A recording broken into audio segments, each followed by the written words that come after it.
Hi hello ನಮಸ್ಕಾರ friends, welcome back to my YouTube channel. ಇವತ್ತು ನಾನು ಮಾಡ್ತಾಯಿರೋ ರೆಸಿಪಿ ಬಂದು ಕಲ್ಲಂಗಡಿ ಸಿಪ್ಪೆಯಿಂದ ಹಲ್ವಾ ಮಾಡ್ತಾಯಿದ್ದೀನಿ.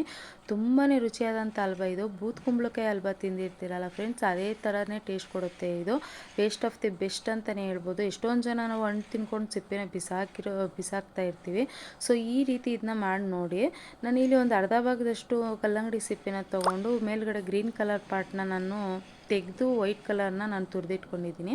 ಒಂದು ಪ್ಯಾನ್ಗೆ 3 ಟೇಬಲ್ ಸ್ಪೂನ್ ಆಗೋಷ್ಟು ತುಪ್ಪನ ಆ್ಯಡ್ ಮಾಡಿಕೊಂಡು ಅದು ಬಿಸಿ ಆದಮೇಲೆ ಗೋಡಂಬಿ ಮತ್ತು ದ್ರಾಕ್ಷಿನ ಹಾಕಿ ಚೆನ್ನಾಗಿ ಫ್ರೈ ಮಾಡ್ಕೋಬೇಕು. ಫ್ರೈ ಆದಮೇಲೆ ಅದನ್ನ ಪಕ್ಕದಲ್ಲಿ ಎತ್ತಿಟ್ಕೊಳ್ಳಿ.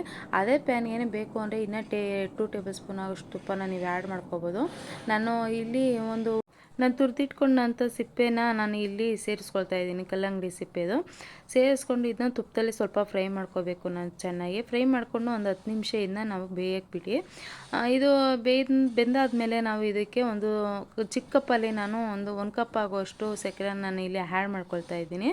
ಇದು ಸ್ವಲ್ಪ ಪಾಕ ಬಿಡೋಕ್ಕೆ ಸ್ಟಾರ್ಟ್ ಆಗುತ್ತೆ. ಆ ಟೈಮಲ್ಲೂ ನಾವು ಒಂದು 5 ನಿಮಿಷ ಇಲ್ಲಾಂದರೆ 8 ನಿಮಿಷ ನಾವು ಇದನ್ನ ಬೇಯಿಸ್ಕೋಬೇಕು. ಒಂದು ಮುಚ್ಚಳ ಮುಚ್ಚಿ ಇದನ್ನ ಚೆನ್ನಾಗಿ ಬೇಯಿಸಿದಷ್ಟು ಟೇಸ್ಟಿಯಾಗಿರುತ್ತೆ ಫ್ರೆಂಡ್ಸ್. ಬೇಕು ಅಂದರೆ ನೀವು ಬೆಂದಿಲ್ಲ ಅಂದರೆ ಹಾಲು ಸಹ ಆ್ಯಡ್ ಮಾಡ್ಕೋಬೋದು. ಇಲ್ಲಾಂದರೆ ಕಲ್ಲಂಗಡಿ ಸಿಪ್ಪೆ ನೀವು ನೀಟಾಗಿ ಹಿಂಡಿ ಇಟ್ಕೊಂಡಿರ್ತೀರಲ್ಲ, ಆ ನೀರನ್ನು ಆ್ಯಡ್ ಮಾಡ್ಕೋಬೋದು. ಇದು ಬೆಂದಾದಮೇಲೆ ಇದಕ್ಕೆ ನಾವು ಏಲಕ್ಕಿ ಪುಡಿ ಮತ್ತು ಡ್ರೈ ಫ್ರೂಟ್ಸನ್ನ ನಾವು ಆ್ಯಡ್ ಮಾಡ್ಕೋಬೇಕು. ಇಲ್ಲಿ ಲಾಸ್ಟಲ್ಲಿ ಆ್ಯಡ್ ಮಾಡಿಕೊಂಡು ಚೆನ್ನಾಗಿ ಮಿಕ್ಸ್ ಮಾಡಿ ಒಂದು 1 ಸೆಕೆಂಡ್ 2 ಸೆಕೆಂಡ್ ಅಷ್ಟು ಇದನ್ನ ಫ್ರೈ ಮಾಡ್ಕೊಳ್ಳಿ. ಫ್ರೈ ಮಾಡಿಕೊಂಡ್ರೆ ತುಂಬಾ ಟೇಸ್ಟಿಯಾದಂಥ ಹಲ್ವಾ ರೆಡಿ ಆಗುತ್ತೆ ಇದು.